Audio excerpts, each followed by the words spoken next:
Hi guys, how you doing? It's me. Yeah, so good to see you or not see you. You can see me, but I can't see you. So here we go.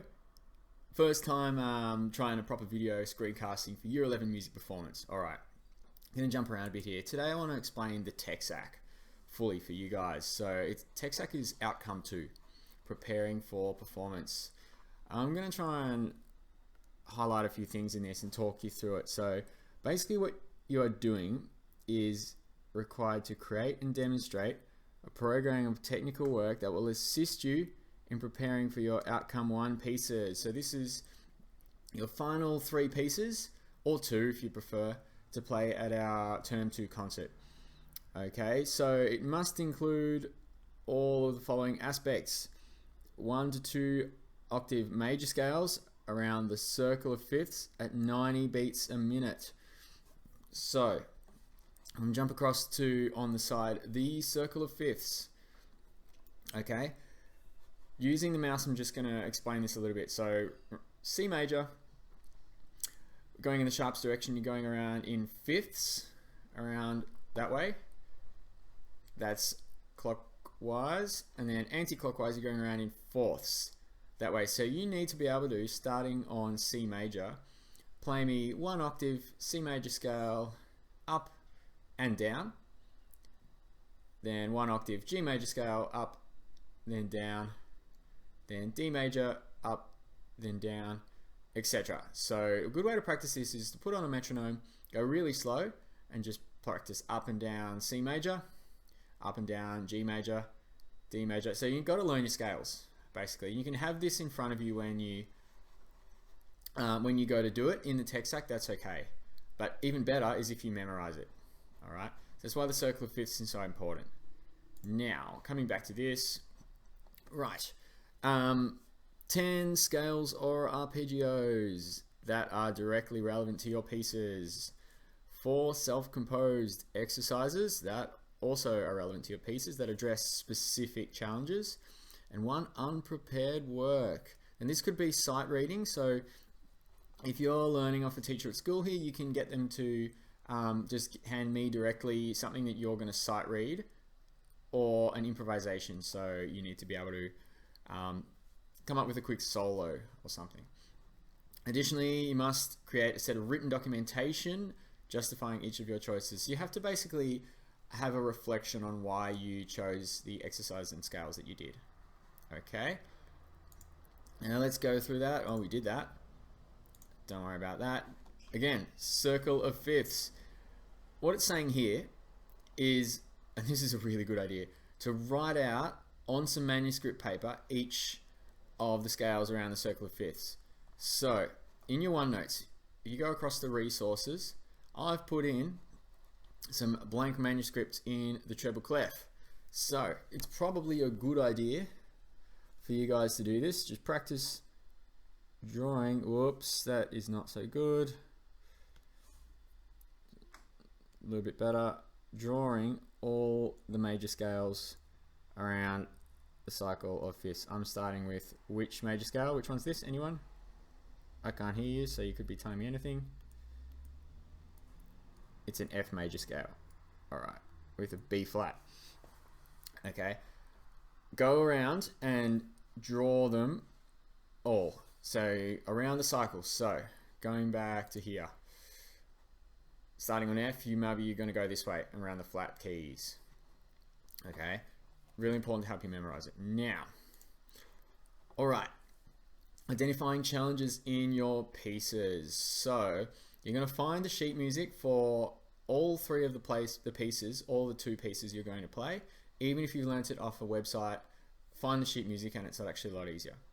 All right, here's an example. All right.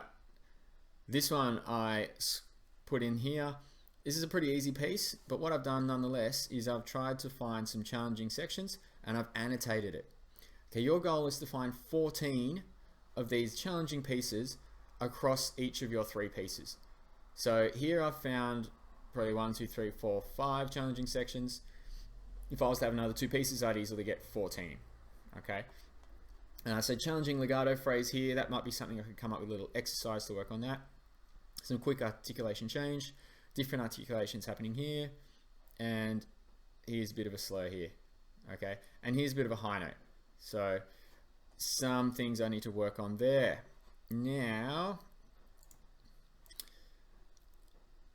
okay, I've gone and I've highlighted my 14 sections. Now, to choose my 10 scales I want to work on, I want to go back to my highlighted sections and look at the 10 easiest.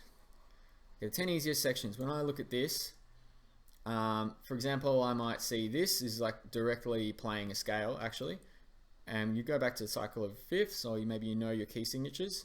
What key signature is that? It's a G major. So one of your scales might be G major. Okay, so you'll need to write that out and put that under your scales. Okay.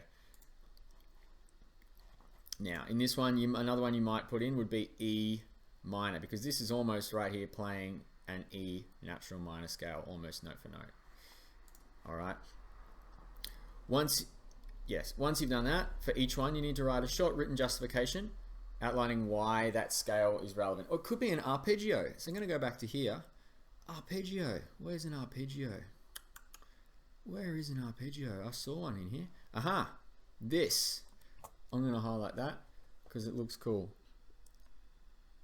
Alright, it's actually an A major arpeggio. Well, part of it. Okay. Part of it. So that might be one of your scales. Okay. Now, for your exercises, you want to choose the 4 most difficult sections, work out what's challenging about them, and you're actually going to make your own little exercises to help practice the techniques that you need to be good at that section. Alright, so here's some advice here. Let's just go through this. Alright, the exercise should be short and concise. They only need to be 2 bars long, or 4 bars maybe. Only focusing on 1 or 2 techniques where possible. So just, short staccato thing. Maybe it's a rhythm. Maybe it's like a flourish on your instrument. Maybe it's a belting, singing technique. Okay, it should be based around the same notes, range, and position as the challenging section. So you're trying to sort of emulate exactly what's hard about that section and why we're going to do it. Okay. Composed by you specifically for this sac, not something you've used before, and not just a direct copy of the section. Okay. So, moving on a bit here. All right, technical workbook. Let's just have a quick look in here.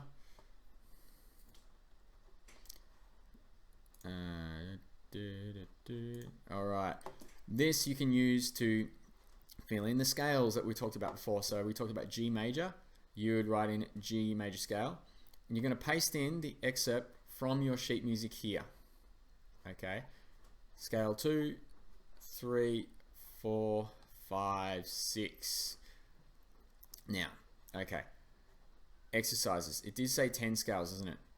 So this is an older version, so you'll need to add a few more. Exercises. Same thing here. Paste in the excerpt and why this is challenging, and explain in a bit of detail how this exercise helps with it. Again, 3 and 4. Okay, so there's 4 here for the exercises. That is correct. That's up to date. Alright, nope, you don't want that. Going back to here. Practice log. You need to include a practice log. So, it says in here, each week, detail exactly what you practice each day outside of class, giving as much detail as possible. Do not just list the pieces, but actually detail what sections, techniques you are working on. So, we're asking that in VCE Year 11, you do about 2 to 3 hours minimum. This doesn't include practice for the other bands. Practice at least 5 out of 7 days a week.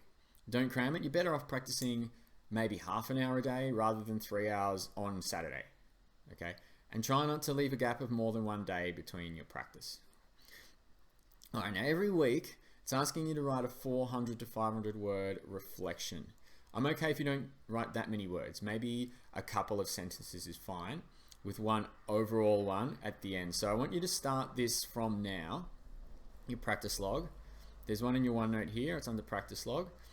Start this from now. You've got a few different sections in here: warm up, new material, tech work, solo group repertoire, other material, and how long you spent in total that day. And this is your reflection down the bottom. You need to have 7 practice logs, so 7 weeks minimum. 7 weeks minimum, okay? If you start that from now, that should give us enough time for when this will be due. Practice tips. All right, just a couple of little tips you need to read over. Keep it honest. This is for you to assess and reflect on how effective your practice is, and keep up to date with that. All right, the listening log. Here we go. Let's have a look at this. All right, so copy the listening log page from your OneNote, which is down on the side there. For each piece you're studying, find at least 3 visual recorded versions on YouTube or similar. Okay, must be videos performance, as it's not just about the sound. That's important because we're looking at performance techniques as well. Okay, put the links in the log, include the names of the performers and the instruments, details of the performance. Okay, for example, live recording from 1987, arranged for a string quartet with expanded B section. Include heaps of detail. And you're going to write an analysis that covers the questions in the last column. Okay, the purpose of this is to help you come up with ideas for your own interpretation or arrangement. If you simply play it like the recording, the examiners will mark you down on 2 of the 10 criteria. All right, so let's have a look at this. Here is the log. All right, you're going to open it up in that Word doc and look at it here. But essentially, this is for one of your songs. Name of the song, name of the performers, some details about it live in 1995 at the Texas Truck Show, and analysis of how the elements of music were used, changed, the effect on the song, and what was effective and what could have been improved. Now, I'm going to show you a good example of one. Well, we're going to go right back up. All right, this is Zoe Rumble from a few years ago. She played the flute. So here we go. This is one of her examples. The name of her song was Softly in a Morning Sunrise. She's put in the YouTube link, name of the performers, details about the performance, and a little bit more of analysis, quite detailed. Okay. For example, this version features extremely syncopated drums and a very minimalist feel, only featuring 4 instruments, with keys and bass playing simple backing. The flautist uses a flute mic, etc., etc. I'll let you guys jump in there and read the rest. This is a high-level example. All right, so this is what you want to be aiming for. This is her second piece, Los Campesinos. And again, high-level example. She's talked about why they are different. Also visually, what's happening visually with the performance. Now, here is a checklist for your Tech Sac. This is everything you need to put into your folio presentation when it's done. Overall, part 1 is the scales, exercises, and your pieces. Part 2 is the practice log and listening log. Part 3 is a finalization checklist. So you're going to go through, this is handy, this is for you to tick off stuff when it's done so you know what you need to do. Okay. Finalization, looking down here, writing a reflection, putting it all together, probably in a Word document is good, and then you can paste it in your OneNote, and editing the Tech Sac, anything you need to fix out. Get 3 people to look after it. This is a really important one. This would be really good for you to get your instrumental teacher to take a look. You can email it to them or send them a message on Microsoft Teams. You can even get me to have a look at it and say, hey, Mr. Kingma, what else should I put in? Is this really good? What do I need to change before you actually submit it to me? Or get some of your friends in class to have a look at it as well. So what would be fantastic, guys, if and when we come back to school, hopefully term 2, you're going to present this live to me, just one-on-one, not in front of the class, but one-on-one. So you're going to play your scales and exercises for me, and we're going to do it that way in person. So there is a rubric in here as well to see how you'll be assessed on this. Now, I will leave you guys with that. I'm going to jump back on the screen here so you see I'm a real person. Hello. How you doing? How was the crumpets this morning? Yeah, good. I had crumpets. They were really good, actually. Peanut butter and banana and crumpets. But anyway, so getting back to the Tech Sac, I want you guys to make a start on this. This is going to take you a bit of time, and I want you to do it well. This is what's going to make you a better performer. So we're going to do this over the holidays if you can make a start, because it's like a folio, so you need a bit of time to put it together, and it's going to be due midway through term 2. I will keep you posted with a date. All right, that's all for me. Over and out. Stay in touch. Don't be a stranger. Bye.